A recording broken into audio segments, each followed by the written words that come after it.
ఓం నమో వేదాత్మకాయ వెంకటేశాయ.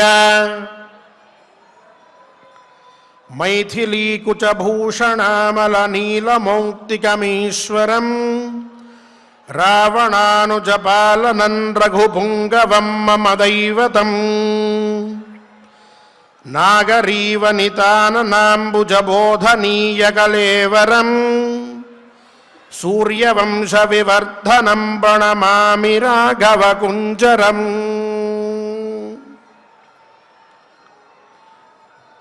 శ్రీ వెంకటేశ్వర స్వామి వారి దివ్యానుగ్రహంతో మహాభారతంలోని తీర్థయాత్రా పర్వ అనేటటువంటి పర్వని అరణ్య పర్వలోని ఒక ఉపపర్వగా ప్రసిద్ధికెక్కినటువంటి పుణ్యప్రదమైనటువంటి పర్వని మనం పారాయణ చేసుకుంటూ ఉన్నాం.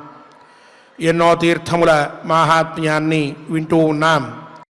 అన్ని తీర్థములకి వెళ్ళి ఆయా తీర్థ విధులని చేయగలిగేటటువంటి శక్తి లేనటువంటి వారు మనస్సులోనైనా ఆ తీర్థానికి వెళ్ళినట్లు అక్కడ చెప్పినటువంటి విధిని ఆచరించినటువంటి వారిగా భావిస్తే తద్వారా కూడా పుణ్యం కలుగుతుంది అని ఈనాడు మనం కథాశ్రవణంలో వినబోతూ ఉన్నాం. అటువంటి విశిష్టమైన పుణ్యాన్ని మనకి అందజేసేటటువంటి ఈ తీర్థయాత్రా పర్వని చక్కగా మనం వింటూ పుణ్యాన్ని ఆర్జించుకోవాలి. తద్వారా ఆ పుణ్యం మనకి సత్కర్మలో మనల్ని ప్రేరేపిస్తూ మనకి ఎప్పటికీ కూడా అది క్షేమదాయకం అవ్వాలి అని స్వామివారిని ప్రార్థిస్తూ ఈనాటి పారాయణానికి ఆచార్యుల వారితో కలిసి సత్సంకల్పాన్ని ఆచరించుకుందాం.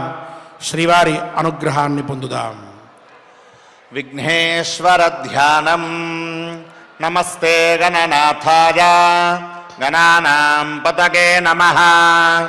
భక్తి ప్రియాయ దేవేశ భక్తేభ్యఃసుఖదాయక. శ్రీనివాస ధ్యానం అనంతవేద సంవేద్యం నిర్దోషం గుణసాగరం అతీంద్రియం నిత్యముక్తం శ్రీనివాసం భజే నిశం. శ్రీకృష్ణ ధ్యానం వందే నవఘనశ్యామం పీతకౌశేజవాససం సానందం సుందరం శుద్ధం శ్రీకృష్ణం ప్రకృతేః పరం. వ్యాసధ్యానం వేదవ్యాసం స్వాత్మరూపం సత్యసంధం పరాజనం శాంతం జితేంద్రియక్రోధం సశిష్యం ప్రణమామ్యహం. అథ సంకల్పః. శ్రీమదాదివరాహక్షేత్రే విరాజమానస్య జగద్రక్షణార్థమవతీర్ణస్య శ్రీమదఖిలాండకోటిబ్రహ్మాండనాయకస్య శ్రీవేంకటేశ్వర స్వామినః పరిపూర్ణానుగ్రహేణ సర్వేషాం భక్తజనానాం ఆధివ్యాధినివృత్తిద్వారా ఆయురారోగ్యైశ్వర్యాభివృద్ధ్యర్థం సర్వారిష్టనివృత్తిద్వారా సకలశ్రేయోభివృద్ధ్యర్థం ధర్మార్థకామమోక్షాఖ్య చతుర్విధ పురుషార్థసిద్ధ్యర్థం సమస్త పాపక్షయార్థం శ్రీపరమేశ్వర ప్రీత్యర్థం శ్రీమన్మహాభారతే వనపర్వణి యథాశక్తి పంచాశీతితమోऽధ్యాయాन्तर्गत శ్లోకపారాయణం ఆచార్యముఖేన కరిష్యామహే. శ్రీకృష్ణ పరబ్రహ్మణే నమః. నారాయణం నమస్కృత్య నరం చైవ నరోత్తమం దేవీం సరస్వతీం వ్యాసం తతో జయముదీరయేత్. కురుక్షేత్ర సమాగంగా యత్ర తత్రావగాహిత విశేషో వైకనఖలే ప్రయాగే పరమం మహతే యద్యకార్యశతం కృత్వా కృతం గంగాభిషేచనం సర్వం దత్తస్య గంగాంబః దహత్యగ్నిరివేంధనం సర్వం కృతయుగే పుణ్యం త్రేతాయాం పుష్కరం స్మృతం ద్వాపరేపి కురుక్షేత్రం గంగా కలియుగే స్మృత పుష్కరేతు తపస్తప్యేద్దానం దద్యాన్మహాలయే మలయే త్వగ్నిమారోహేత్ భృగుతుంగే త్వనాశనం. నిన్న దశతీర్థసహస్రాణి షష్టిః కోట్యస్తథాపరాః ఏషాం సాన్నిధ్యమత్రైవ కీర్తితం కురునందన అంటూ ప్రయాగక్షేత్రంలో 6 కోట్ల తీర్థముల సాన్నిధ్యం ఉన్నది. ఆ క్షేత్రంలో స్నానం చేస్తే సమస్త పాప రాశి కూడా నశించిపోతుంది, పుణ్యం కలుగుతుంది అని చెప్పుకున్నాం. అలాగే ఇక ఈ గంగా నదిలో ఎవరైతే స్నానాన్ని ఆచరిస్తారో, గంగా తీర్థంలో దశాశ్వమేధిక తీర్థములు అనేటువంటి తీర్థములలో ఎవరైతే స్నానం ఆచరిస్తారో అటువంటి వారు ఎంతో పుణ్యాన్ని సముపార్జించుకున్నటువంటి వారు అవుతారు అని కూడా చెప్పుకొని ప్రయాగ మాహాత్మ్యాన్ని చెప్పుకున్నాం. గంగా మాహాత్మ్యాన్ని ఈనాడు వినబోతూ ఉన్నాం అని కూడా చెప్పుకున్నాం. ఇక గంగా మాహాత్మ్యం ఇప్పటికే మనం ఎంతో కూడా చూసి ఉన్నాం. గంగా తీర్థంలో స్నానం చేయడం వల్ల వచ్చేటటువంటి ప్రయోజనాన్ని గురించి కూడా మనం విన్నాం. ఇక ఆ క్షేత్ర మాహాత్మ్యం ఎంత గొప్పదో కూడా చెప్తూ ఉన్నారు. కురుక్షేత్ర సమాగంగా యత్ర తత్రావగాహిత.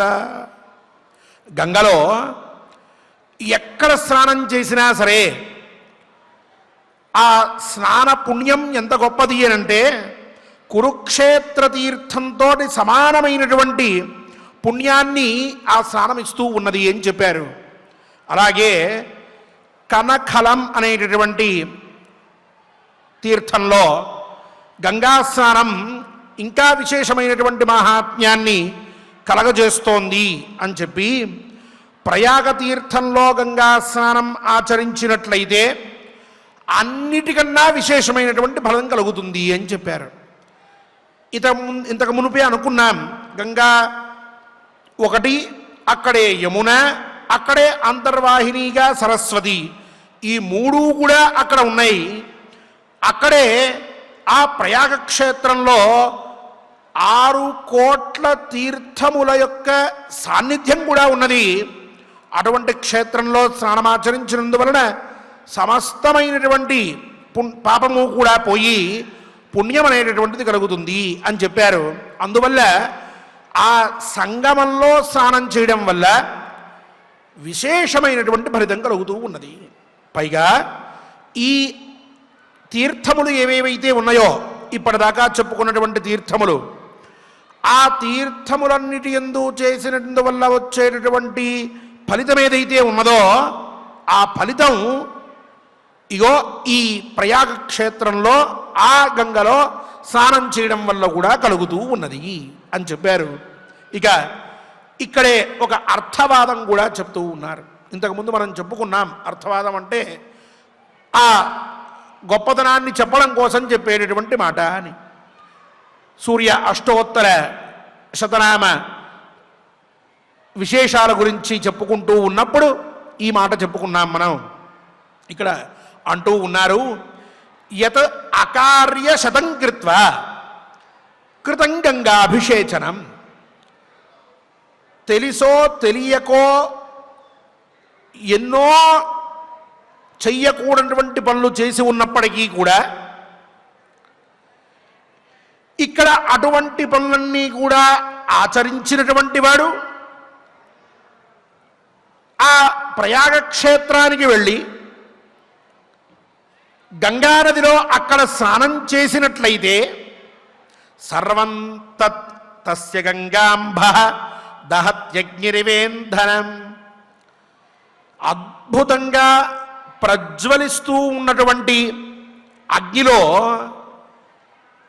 ఒక ఎండిపోయినటువంటి కట్టెని వేస్తే ఎంత త్వరగా అయితే ఆ అగ్ని ఆ కట్టెని భస్మం చేసేస్తూ ఉన్నదో ఆ విధంగా ఇతను చేసినటువంటి అకార్యములు అంటే చేయకూడనటువంటి పనులు ఏవైతే ఉన్నాయో వాటి వల్ల పుట్టినటువంటి పాపం ఏదైతే ఉన్నదో ఆ పాపాన్ని మొత్తాన్ని కూడా ఈ గంగాజలము క్షణకాలంలోనే నశింపజేసి ఇతనికి పుణ్యాన్ని కలిగిస్తూ ఉన్నది.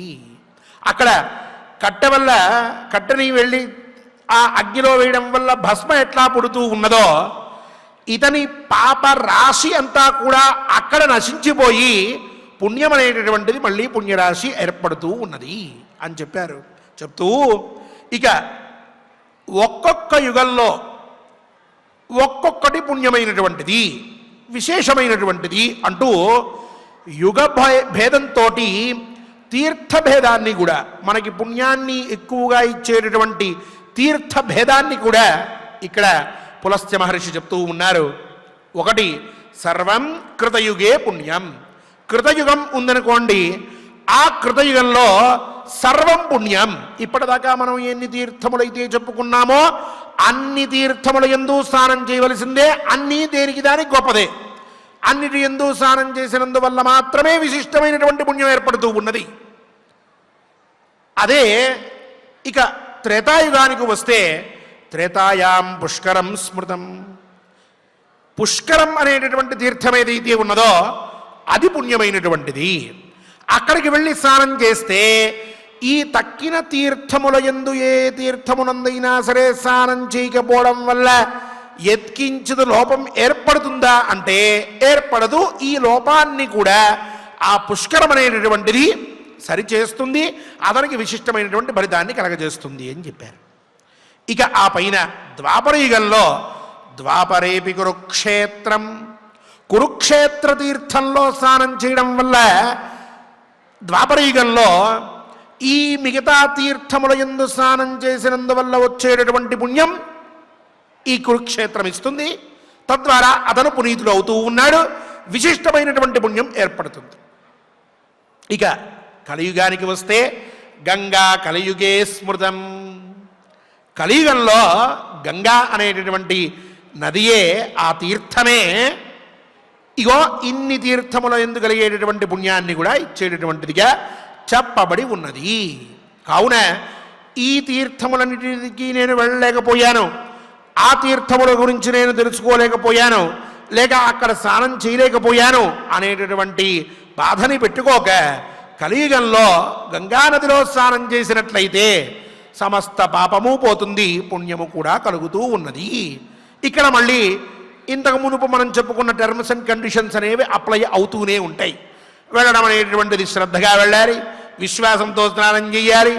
చేసి వచ్చిన తర్వాత మళ్ళీ గంగానదిలో స్నానం చేస్తే పాపం పోతుందని చెప్పారు కాబట్టి మళ్ళీ మనం ఏదైనా సరే పాపాన్ని చేయవచ్చులే, ఎవరొచ్చు చూశారు, మళ్ళీ వెళ్ళి గంగలో మునిగితే పవిత్రమవుతాం అనే భావన ఉండకూడదు. అలాగే గంగానదికి వెళ్ళాల్సి వచ్చినప్పుడు అక్కడ చెప్పినటువంటి తీర్థ విధులు ఏవైతే ఉన్నాయో అవన్నీ కూడా విధి ప్రకారంగా నియమంతో శ్రద్ధతో ఆసక్తితో ఆచరించాలి. వాటి మీద విశిష్టమైనటువంటి శ్రద్ధాసక్తులతోటి ఉండాలి. ఇలా తీర్థయాత్ర చేస్తే గంగా కలియుగే స్మృతం. గంగలో మునిగినందువలన పాపరాశి పోతూ ఉన్నది. ఒకసారి పాపరాశి పోతోంది అని చెప్పారు అని అంటే దాని తాత్పర్యం ఈ పాపాన్ని పోగొట్టుకుంటున్నాను కాబట్టి ఇకపైన ఇటువంటి పాపాన్ని కలగజేసేటటువంటి పనులు ఏవైతే ఉన్నాయో అవి నేను చేయకూడదు అనేటటువంటి నిశ్చయం తీసుకోవడం ప్రధానం. అది తాత్పర్యం అక్కడ. ఇది పోతోంది కదా అంటే పోతోంది కాబట్టి ఇది ఉన్నది, ఇంకోసారి చేసినా పోతుంది అని భావించడం శాస్త్రీయం కాదు, పద్ధతి కూడా కాదు అని చెప్తూ ఆ తీర్థానికి ఉండేటటువంటి మహాత్మ్యాన్ని మనం శ్రద్ధతో విశ్వాసంతో ఆలకించి అక్కడికి వెళ్ళి విధి ప్రకారంగా చేసి వస్తే తప్పక ఆ పుణ్యం కలుగుతుంది అని చెప్తూ ఉన్నారు. పైగా ఇంకొక విశేషం ఏమిటి అని అంటే చూడండి, ఒక్కొక్క యుగానికి సంబంధించి ఒక్కొక్క ధర్మం ఉన్నది. ఆ విషయం మనకి ఇక్కడ తెలుస్తూ ఉన్నది స్పష్టంగా. ఎప్పుడో కృతయుగంలో చెప్పినటువంటి ధర్మం అది కలియుగానికి వర్తించదు. కలియుగంలో చెప్పినటువంటి ధర్మం ద్వాపర యుగానికి వర్తించదు. త్రేతాయుగంలో ఉన్నటువంటి ధర్మం అది వచ్చి కలియుగంలో మనం ఆచరించవచ్చు కదా అని చెప్పి ఆచరించడానికి యోగ్యమైనటువంటిది కాదు. ఒక్కొక్క యుగానికి ఒక్కొక్క ధర్మాన్ని చెప్పారు. ఆ ధర్మాన్ని ఎందుకు చెప్పారండి? అన్నిటికీ ఒకే ధర్మం చెప్పచ్చు కదా, ధర్మం ఎందుకు మార్చారు అంటే ఒక్కొక్క ధర్మం వెనకాల ఒక్కొక్క వైజ్ఞానికత ఉన్నది. ఇది ముందు బాగా అర్థం చేసుకోవాలి. ఏ ధర్మం చెప్తూ ఉన్నా ఈ పని చెయ్యి, ఇప్పుడు లే, ఇప్పుడు ఇగో ఈ రకంగా ప్రయత్నం చెయ్యి, ఇగో ఈ ధర్మంతో ఉండు, ఈ నియమంతో ఉండు, ఇలా ఉండు అంటూ చెప్తూ వచ్చారు అని అంటే ఆ యుగంలో ఆ మనుషుల యొక్క శరీర శక్తిని, బుద్ధిశక్తిని, అలాగే మానసికమైనటువంటి శక్తిని, ఆ యుగంలో వాళ్ళకు కలిగేటటువంటి ప్రయోజనాన్ని, ఆ యుగంలో వాళ్ళకి ఎంతవరకు అవసరమైనటువంటి పుణ్యం కావాలో అంతవరకు ఆ పుణ్యాన్ని సంపార్జించేటటువంటి కర్మని మహర్షులు మనకి ఏర్పాటు చేసి ఇది ఈ ధర్మం, ఇది ఈ ధర్మం, ఇగో ఈ యుగం వాడు ఇలా ఉండాలి, ఈ యుగం వాడు ఇలా ఉండాలి అని చెప్తూ వచ్చారు. అంతే తప్ప ఆ అన్ని యుగాల ధర్మాలు కూడా ఎప్పుడు పడితే అప్పుడు ఆచరించవచ్చు, ఎవరు పడితే వారు ఆచరించవచ్చు అని చెప్పి మటుకు చెప్పలేదు. ఈ స్పష్టత కావాలి అని అంటే ముందు ఆ ధార్మికమైనటువంటి గ్రంథముల అధ్యయనం అనేటటువంటిది ముందు శ్రద్ధతోటి జరగాలి, ఆ పైన వివేకంతో జరగాలి, ఆ పైన తార్కికంగా జరగాలి, ఆ పైన విశ్వాసంతో వాటి యొక్క విచారణ చెయ్యాలి. అప్పుడు కానీ ఓహో ఈ ధర్మం ఇందుకనమాట అని తెలియదు. ఉదాహరణకు ధర్మం చెప్పుకుందాం. 12 రోజుల పాటు ఉపవాసం ఉండి ఈ పని చెయ్యాలి అని చెప్పారు, ఒక పూజ చెప్పారు. ఇప్పుడు అది ఒక గ్రంథంలో ఉంది, ఆ గ్రంథంలో ఉంది కాబట్టి దాన్ని తీసి చూసి 12 రోజులు ఉపవాసం చేసినట్లయితే ఈ పుణ్యం వస్తుంది అని చెప్పి అనుకుని వెంటనే నేను 12 రోజులు ఉపవాసం ఉంటాను అని చెప్పి ఎవరైనా కూర్చుంటే 12వ రోజు దాకా అతను ఉండగలుగుతాడా? ఒకవేళ ఉన్నా ఆ పైన మళ్ళీ శరీరం కోలుకుంటుందా? కోలుకున్నా పూర్వంలాగా ఉంటుందా? కావున ఈ ధర్మం ఎప్పటిది, ఎవరికి చెప్పింది అని చూసుకుని ఆహా పూర్వయుగంలో వాళ్ళు 200 సంవత్సరాలు బతికేవాళ్ళు, మనకి ఈనాడు 2 రోజులు ఎట్లానో వాళ్ళకి 12 రోజులు అట్లా అయి ఉంటుంది, కాబట్టి వాళ్ళ కోసం ఈ ధర్మం చెప్పారు అని చెప్పి ఆలోచించుకుని అక్కడ కింద రాస్తారు వ్యాఖ్యానాలు, అనువ్యాఖ్యానాలు, ఆ పైన వృత్తులు, అంతకంటే మునుపు భాష్యాలు, ఆ పైన ప్రతిపదార్థాలు, ఆ పైన తాత్పర్యాలు, ఆ పైన కాంప్రహెన్సివ్గా ఇచ్చేటటువంటి అర్థం ఓ బోళ్ళని ఉన్నాయి, ఒక్క స్మృతికి ఒక్క గ్రంథానికి కూడా. వీటన్నిటినీ చూస్తూ ఉంటే అక్కడ రాస్తారు ఇగో ఇది ఈ ధర్మం, ఇది ఈనాటి ధర్మం అని రాస్తూ ఉంటారు. అలా ఆయా ధర్మం ఆయా యుగం బట్టి భేదంతో ఉన్నది అనేది ఇక్కడ మనకి ఈ వాక్యం చూస్తూ ఉండడం వల్ల స్పష్టంగా అర్థమవుతూ ఉన్నది. అందువల్ల ఒక్కొక్క యుగంలో ఉండేటటువంటి ధర్మాన్ని ఆశ్రయించుకుని ఆయా యుగంలో ఉండేటటువంటి వ్యక్తి జీవించవలసి ఉంటుంది అనేది తెలుస్తూ ఉన్నది. అదే సందర్భంలో కలియుగంలో గంగానది యందు స్నానం చేసినట్లయితే ఆ వ్యక్తి సర్వతీర్థముల యందు స్నానం చేసిన పుణ్యాన్ని పొందుతున్నాడు అనేటటువంటి విషయం కూడా తేటతల్లమవుతూ ఉన్నది ఇక్కడ. ఆ పైన అంటున్నారు ఒక్కొక్క స్థలంలో ఒక్కొక్క పని చేస్తే గొప్పది అని చెప్తూ ఉన్నారు. అంటే స్థల భేదేన కర్మభేద అని చెప్పుకోవచ్చు. దీనికి ఏమంటున్నారంటే ఇప్పుడు మనం సాధారణంగా ఈ తీర్థయాత్ర పర్వలో తీర్థయాత్రల గురించి చెప్పుకుంటూ వస్తూ ఉన్నప్పుడు 4 విషయాలు ప్రధానంగా చెప్పుకున్నాం. మొదటిది తపస్సు, అక్కడికి వెళ్ళి ఈ విధంగా తపస్సు చేయాలి అని చెప్పి అనుకుంటూ ఉన్నాం. రెండవది దానం గురించి చెప్పుకున్నాం, అక్కడ కించిత్ దానం చేసినా అక్షయమవుతుంది అని చెప్పుకుంటూ వస్తున్నాం. ఆ పైన అక్కడ కొన్ని చోట్ల ఇగో ఈ పని చేయాలి, ఇగో ఈ జపాన్ని ఆచరించాలి అంటూ చెప్పుకుంటూ వచ్చాం. అది మూడవది. ఇక 4వది ఉపవాసం ఉండాలి అని చెప్పుకుంటూ వచ్చాం. ఈ 4 పనులు ప్రధానంగా చెప్పుకున్నాం. ఈ 4 పనులు కూడా ఒక్కొక్క ప్రదేశంలో ఒక్కొక్క పని చేయడం వల్ల అది ఇంకా విశిష్టమైన ఫలితాన్ని ఇస్తుంది అని చెప్తూ అంటూ ఉన్నారు. పుష్కరేతు తపస్తప్స్యేత్ పుష్కరే అంటే పుష్కర తీర్థంలో తపః తప్యేత్, తపస్సుని చెయ్యవలెను. అక్కడ కూర్చుని ఏదో మహామంత్రానుష్ఠానమో లేక మనకు వచ్చినటువంటి స్తోత్ర పారాయణమో ఇత్యాదులు చేసుకుంటూ ఉండాలి. దానందద్యాన్ మహాలయే, మహాలయ తీర్థము అని చెప్పి ఒక తీర్థం ఉన్నది అని చెప్పుకున్నాం మనం. ఆ తీర్థంలో దానాన్ని ఇవ్వాలి అని చెప్తూ ఉన్నారు. మలయే త్వగ్నిమారోహేత్, ఇక మలయ పర్వతంలో అజ్ఞాధానం అనేటటువంటిది చేయాలి. అక్కడ అగ్ని సంబంధమైనటువంటి కర్మ చేయడం వల్ల విశిష్టమైన ఫలితం కలుగుతుంది. భృగుతుంగే త్వనాశనం, భృగుతుంగ తీర్థం అని ఒక తీర్థం చెప్పుకున్నాం మనం. ఆ తీర్థంలో ఉపవాసం చేయాలి.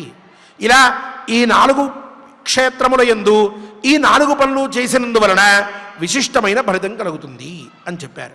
ఇక ఆ పైన పుష్కరేతు కురుక్షేత్రే గంగాయాం మధ్యమేషు చ స్నాత్వా తారయతే జంతు సప్త సప్తావరాంస్తథ పునాతి కీర్తితా పాపం దృష్టా భద్రం ప్రయచ్చతి అవగాఢా చ పీతా చ పునాత్యా సప్తమంకులం యావదస్థ మనుష్యస్య గంగాయా స్పృశతే జలం తావత్ సపురుషో రాజన్ స్వర్గలోకే మహీయతే యథా పుణ్యాని తీర్థాని పుణ్యాన్యాయతనాని చ ఉపాస్య పుణ్యం లబ్ధ్వా చ భవత్యమరలోకభాకే. ఇక పుష్కర తీర్థంలో అలాగే కురుక్షేత్ర తీర్థంలో గంగాయాం మధ్యమేషు చ, గంగా తీర్థంలో అలాగే ఈ మధ్యలో ఉన్నటువంటి ప్రయాగ మొదలైనటువంటి తీర్థాల్లో కూడా స్నాత్వా తారయతే జంతు, ఎవరైతే స్నానాన్ని ఆచరిస్తారో అటువంటి వాడు ఆ మహాత్ముడు తన ముందు తన వెనకాల ఉన్నటువంటి 7 తరాలని మొత్తం 14 తరాలని కూడా అతను ఉద్ధరించినటువంటి వాడు అవుతూ ఉన్నాడు అని ఆ తీర్థముల యొక్క మహాత్మ్యాన్ని చెప్తూ వస్తూ ఆ పైన పునాతి కీర్తితా పాపం. ఈ గంగానది ఎంత గొప్పది అనంటే గంగా గంగేతి యో బ్రూయాత్ యోజనానాం శతైరపి ముచ్యతే సర్వపాపేభ్య పుణ్యలోకం సగచ్చతి విష్ణులోకం సగచ్చతి అంటూ ఎన్నో 100 కిలోమీటర్ల దూరంలో ఉన్నప్పటికీ కూడా నిత్యము స్నానం చేస్తూ ఉన్నప్పుడు గంగా గంగా గంగా అంటూ అలా నీళ్లు పోసుకుంటే, అలా భక్తితో విశ్వాసంతో ఆ గంగానది సంకీర్తనం చేసినట్లయితే అటువంటి వాడి యొక్క పాపాలన్నీ కూడా పటాపంచలైపోతూ ఉన్నాయి. అంటే కేవల స్మరణం చేతనే తనలో ఉండేటటువంటి పాపాన్ని మొత్తాన్ని కూడా దహించవేసేటటువంటి పుణ్య తీర్థం ఏదైనా ఉన్నదా అంటే అది గంగ మాత్రమే అని చెప్తూ ఉన్నారు. స్మరణ చేతనే అంత ఫలితాన్ని ఇస్తూ ఉన్నది. ఇక స్మరణ చేశారు, ఎప్పుడో సందర్భం కుదిరింది, వెళ్ళారు, చూచారు. ఆ చూడటం వల్ల ఏం పుణ్యం కలుగుతోంది అంటే చెప్తూ ఉన్నారు.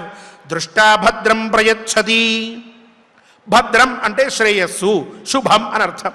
దృష్ట ఎంతో దూరం నుంచి కూడా అగో అది గంగానది అని చెప్పి అలా వెళ్తూ ఒకవేళ గంగానదిని సందర్శించినా సరే తద్వారా అతనికి పుణ్యాన్ని కలగజేస్తోంది, శుభాన్ని ఆ గంగానది ఇస్తుంది అని చెప్పారు.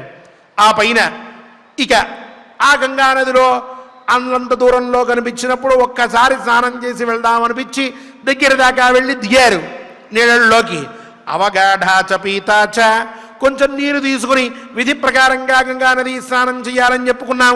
ఎక్కడ స్నానం చేసినా సరే ఓ సంకల్పము, సూక్త పఠనము, మార్జనము, అఘవర్షణము, దేవాది తర్పణము అనేటటువంటివి స్నానం పంచాంగ లక్షణం అని ధర్మశాస్త్రంలో చెప్పినట్లుగా వెళ్ళిన వెంటనే ముందు సంకల్పం చెయ్యాలి. గంగాయాం స్నానమహం గరిష్యే అని చెప్పుకోవాలి. గోత్రనామాదులన్నీ చెప్పుకుని సంకల్పం చెప్పుకున్న తర్వాత సూక్త పఠనం చెయ్యాలి. ఆ గంగానది గొప్పతనాన్ని కీర్తించాలి. గంగా ప్రార్థనం చెయ్యాలి.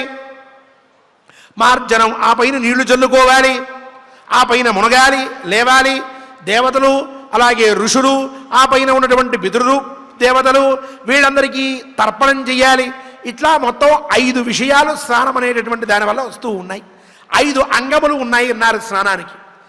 సంకల్ప, సూక్త పఠన, మార్జన, అఘమర్షణ, దేవాది దర్పణ. ఈ రకంగా ఈ 5 పనులతోటి స్నానం చేస్తూ ఉన్నప్పుడు ఆచమనం చెయ్యాలి.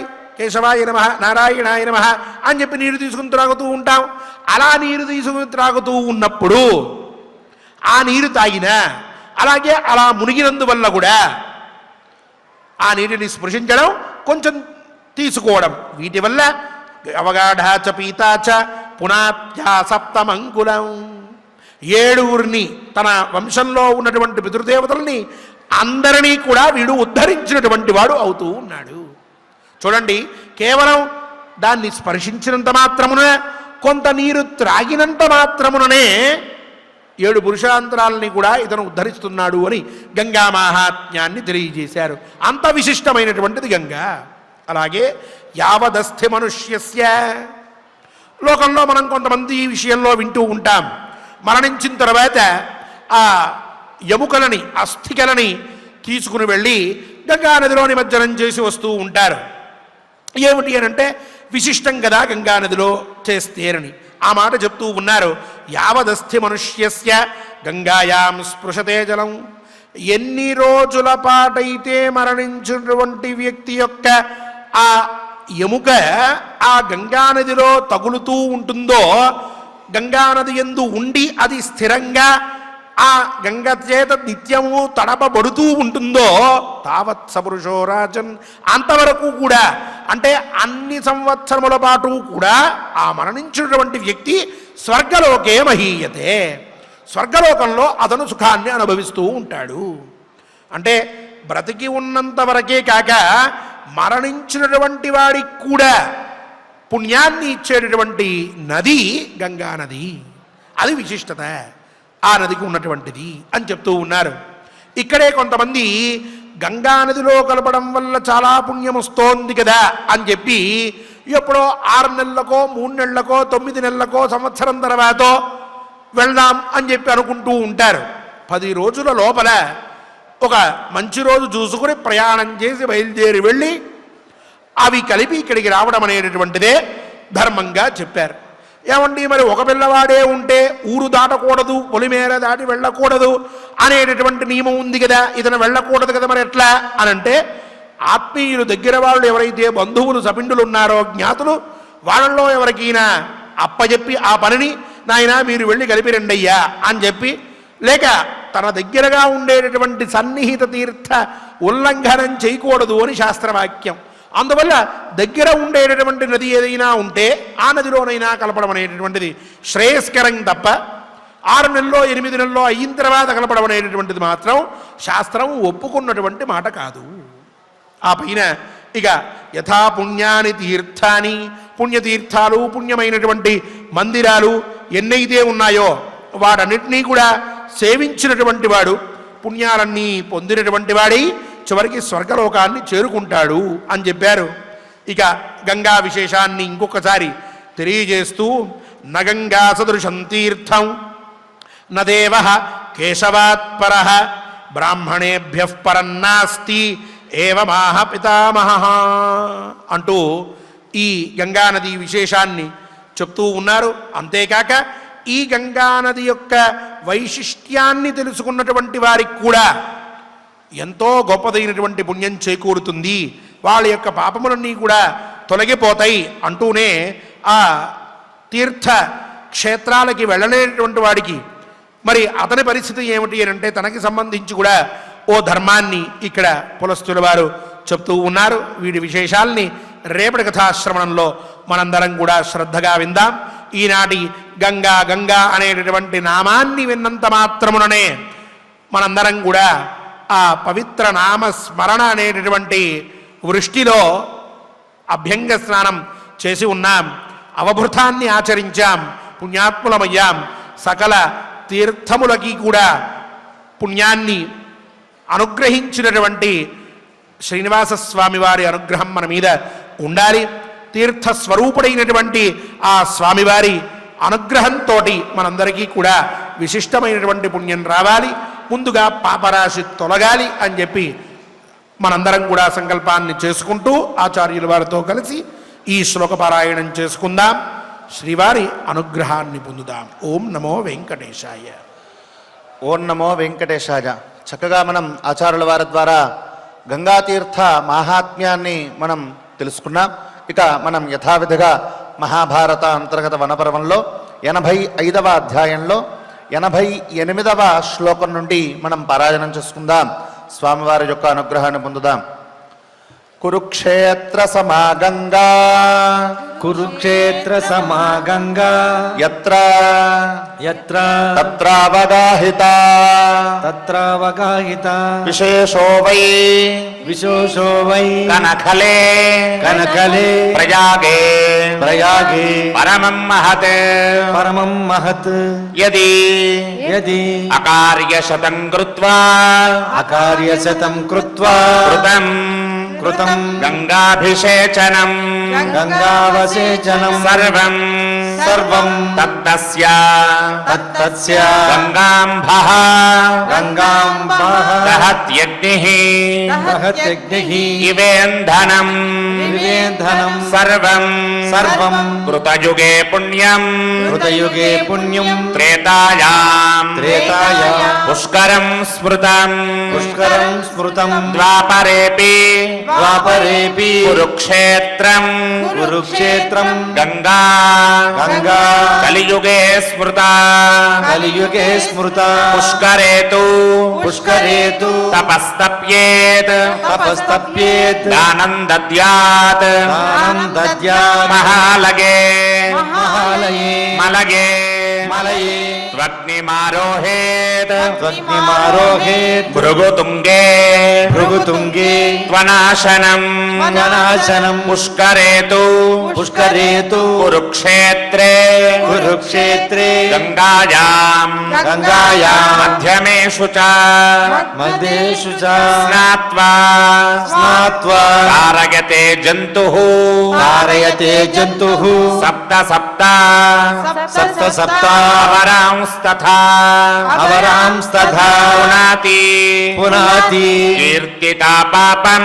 కీర్తితా పాపం దృష్టా భద్రం దృష్టా భద్రం ప్రయచ్చతి ప్రయచ్చతి అవగాఢా చ అవగాఢా చ పీతా చ పీతా చ పునాతి పునాతి ఆసప్తమంకులం ఆసప్తమంకులం యావదస్థి యావదస్తి మనుష్యస్య మనుష్యస్య గంగాయాః గంగాయాః స్పృశతే జలం స్పృశతే జలం తావత్ తావత్ సపురుషో రాజన్ సపురుషో రాజన్ స్వర్గలోకే స్వర్గలోకే మహీయతే మహీయతే యథా యథా పుణ్యాని తీర్థాని పుణ్యాని తీర్థాని పుణ్యాని పుణ్యాని ఆయతనాని చ ఆయతనాని చ ఉపాస్య ఉపాస్య పుణ్యం లబ్ధ్వా చ పుణ్యం లబ్ధ్వా చ భవతి భవతి అమరలోకభాగ్ అమరలోకభాగ్ న గంగా న గంగా సదృశం తీర్థం సదృశం తీర్థం న దేవః న దేవః కేశవాత్ పరః కేశవాత్ పరః బ్రాహ్మణేభ్యః బ్రాహ్మణేభ్యః పరన్నాస్తి పరం నాస్తి ఏవమాహ ఏవమాహ పితామహః పితామహః. ఓం నమో వెంకటేశాయ. గోవిందనామ సంకీర్తనాన్ని శ్రీ అన్నమాచార్య ప్రాయట్ కళాకారులతో కలిసి చేసుకుంటూ రవిచంద్ర గారి నేతృత్వంలో ఈనాడు గోవిందనామ సంకీర్తనాన్ని మనం శ్రద్ధతో ఆలకిద్దాం, అలాగే ఆచరిద్దాం. గోవిందుని సంపూర్ణ అనుగ్రహాన్ని పొందుదాం.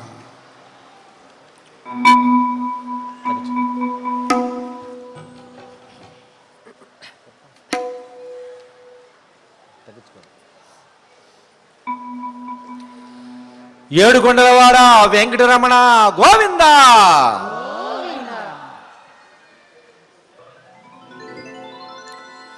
వెంకటరమణ గోవింద, సంకటహరణ గోవింద,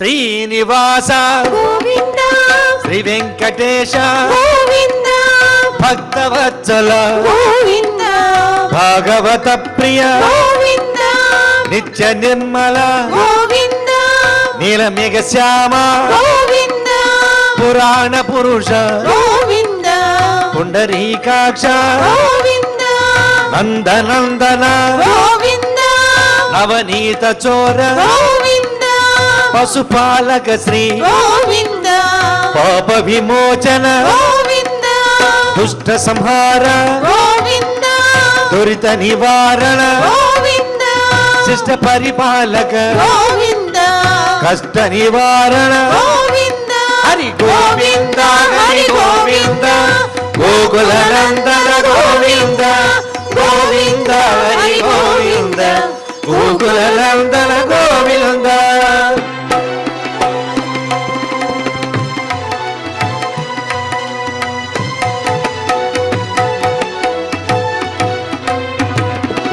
వజ్రమకుటధర గోవింద వరోహమూర్తి గోవింద గోపీ జనలోల గోవింద గోవర్ధనోధర గోవింద దశరథ నందన గోవింద దశముఖమర్దన గోవింద పక్షి వాహన గోవింద పాండవ ప్రియ గోవింద మత్స్యకూర్మ గోవింద మధుసూదన హరి గోవింద వరాహ నరసింహ గోవింద వామన భృగురామ గోవింద బలరామానుజ గోవింద బౌద్ధ కల్కిధర గోవింద వేణుగాన ప్రియ గోవింద వెంకటరమణ గోవింద హరి గోవింద హరి గోవింద గోకుల నందన గోవింద గోవింద హరి గోవింద గోకుల నందన గోవింద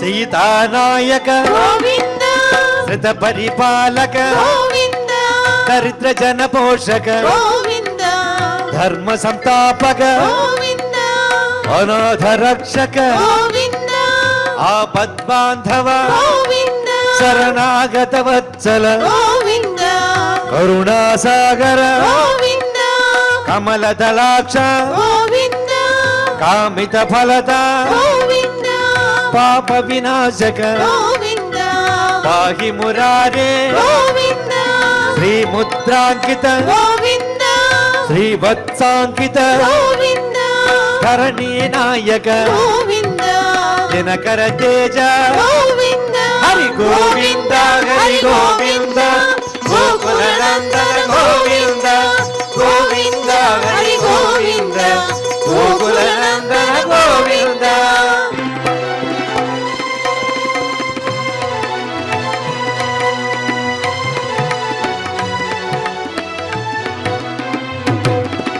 పద్మావతి ప్రియ గోవింద ప్రసన్నమూర్తి గోవింద అభయహస్త గోవింద అక్షయ వరద గోవింద శంఖ చక్రధర గోవింద సాంగ గదాధర గోవింద విరజాతిరస్త గోవింద విరోధి మర్దల గోవింద సాల గ్రామధర గోవింద సహస్రనామ గోవింద లక్ష్మీ వల్లభ గోవింద లక్ష్మణాగ్రజ గోవింద కస్తూరి తిలక గోవింద కాంచనాంబరధర గోవింద గరుడ వాహన గోవింద గజరాజ రక్షక గోవింద హరి గోవింద హరి గోవింద గోకుల నందన గోవింద గోవింద హరి గోవింద గోకుల నందన గోవింద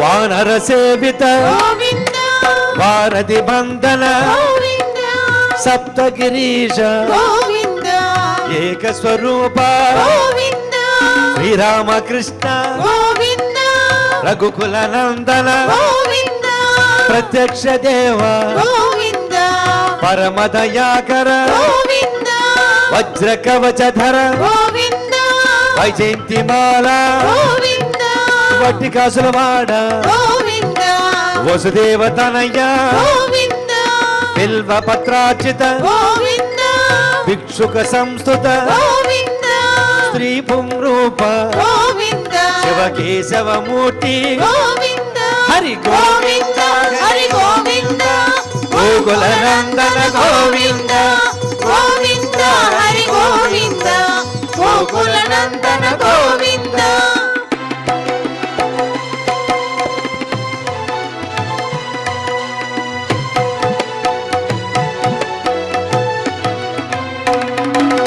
బ్రహ్మాండ రూప గోవింద భక్త రక్షక గోవింద నిత్య కళ్యాణ గోవింద నీరజనాభ గోవింద అధిరామ ప్రియ గోవింద హరి సర్వోత్తమ గోవింద జనార్దన మూర్తి గోవింద జగత్సాక్షి రూప గోవింద అభిషేక ప్రియ గోవింద ఆపన్నివారణ గోవింద రత్న కిరీట గోవింద రామానుజనుత గోవింద స్వయం ప్రకాశ గోవింద ఆశ్రిత పక్ష గోవింద నిత్య శుభప్రద గోవింద నిఖిల లోకేశ గోవింద హరి గోవింద హరి గోవింద గోకుల నందన గోవింద గోవింద హరి గోవింద గోకుల నందన గోవింద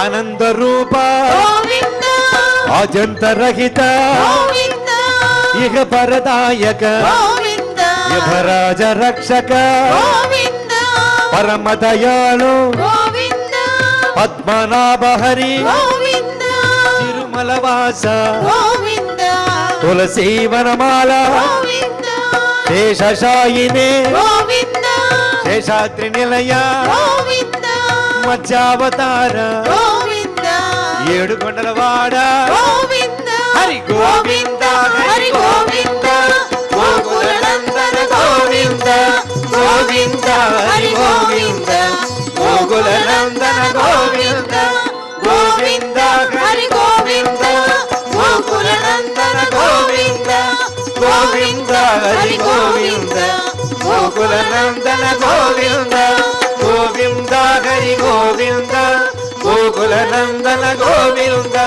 గోవింద హరి గోవింద గోకుల నందన గోవింద గోవింద హరి గోవింద గోకుల నందన గోవింద గోవింద హరి గోవింద గోకుల నందన గోవింద గోవింద హరి గోవింద గోకుల నందన గోవింద గోవింద హరి గోవింద గోకుల నందన గోవింద గోకుల నందన గోవింద గోకుల నందన గోవింద గోకుల నందన గోవింద ఏడుకొండల వాడ వెంకటరమణ గోవింద గోవింద గోవింద